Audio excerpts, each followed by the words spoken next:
Beranda Ayat Alkitab. Ayat emas Alkitab hari ini, bahan santapan rohani bersaat teduh. Oleh Agung Raditya W. September 28, 2021 posting komentar. Ayat emas Alkitab hari ini, bahan santapan rohani bersaat teduh. Ketika Alkitab menjadi sumber pengetahuan pikiran dan meresap sampai ke perasaan. Dan Injil tetap menjadi sentral kehidupan. Merenungkan Kristus yang disalibkan itu, Dia yang menanggung semua hukuman dosa-dosa Anda dan saya yang telah mendapat kasih karunia untuk mampu percaya. Maka haruslah kita terus bertumbuh di dalam kasih karunia. Kekristenan tanpa pertumbuhan, merupakan kekristenan palsu yang selama ini hanya hidup dalam hukum agama Kristen. Tetapi Injil tidak pernah meresap ke dalam dirinya sehingga ia diubahkan dari dalam, baik hati dan cara berpikir. Berdoalah untuk belas kasihan, sehingga kita bersama-sama terus dimampukan bertumbuh dalam iman yang benar. Karena iman yang benar adalah pondasi sejati kekristenan.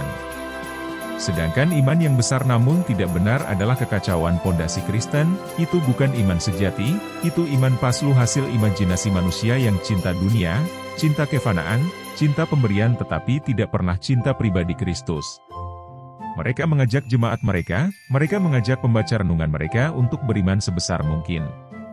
Atau berharap, atau halu atau meminta dan memaksa Tuhan memenuhi semua apa yang mereka pikir dan rasakan kita kehendak Tuhan.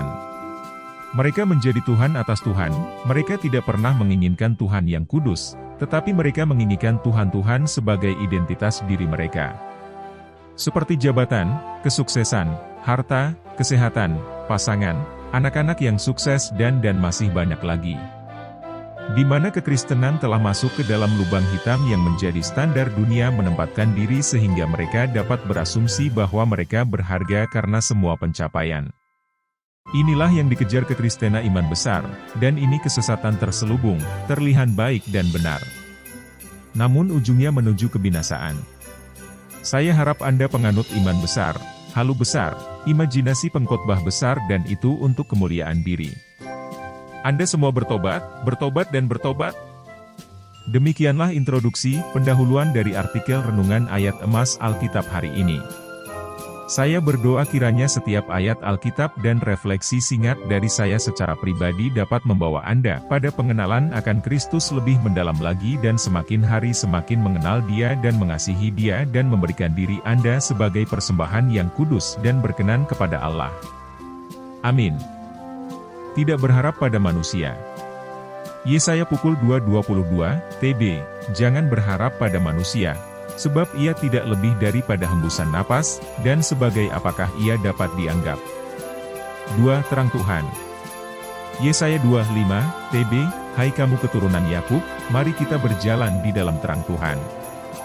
3. Tuhan saja yang maha tinggi. Yesaya pukul 2:11, TB, manusia yang sombong akan direndahkan, dan orang yang angkuh akan ditundukkan, dan hanya Tuhan sajalah yang maha tinggi pada hari itu. 4. Kabar baik. Yesaya pukul 11:12, TB, serigala akan tinggal bersama domba dan macan tutul akan berbaring di samping kambing. Anak lembu dan anak singa akan makan rumput bersama-sama, dan seorang anak kecil akan menggiringnya. 5. Keadilan yang berkuasa.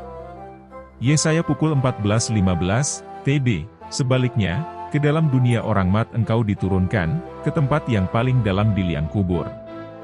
6. Penyertaan Tuhan. Filipi 1:2, TB, kasih karunia dan damai sejahtera dari Allah, Bapa kita, dan dari Tuhan Yesus Kristus menyertai kamu. 7. Bertumbuh bersama ke arah Kristus.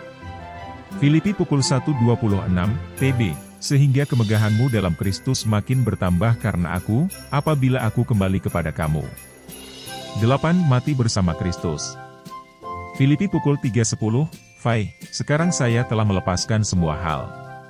Saya sadar bahwa itulah satu-satunya cara untuk mengenal Kristus dengan sungguh-sungguh, untuk mengalami kuasa yang menghidupkannya kembali, serta untuk mengerti apakah artinya menderita dan mati bersama Dia. 9. Bersukacita. Filipi 4:4, TB, bersukacitalah senantiasa dalam Tuhan. Sekali lagi kukatakan, bersukacitalah.